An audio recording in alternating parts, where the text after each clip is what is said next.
Nein, ich kenne mich mit Fischen leider nicht so aus. Nein.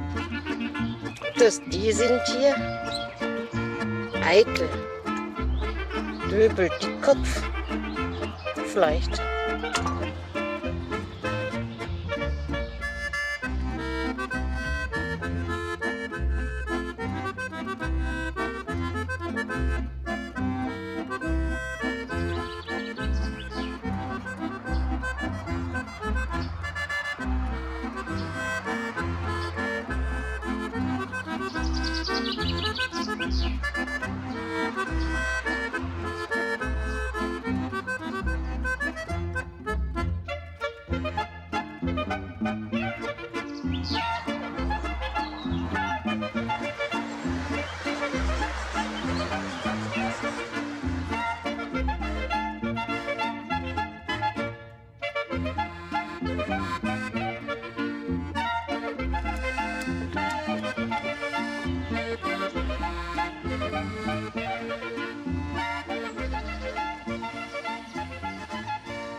Und was ist es?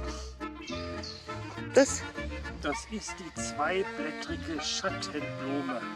Ach so. Die zwei Blätter haben. Mhm. Hübsch sehen die aus. Chrysanthemum bifolium.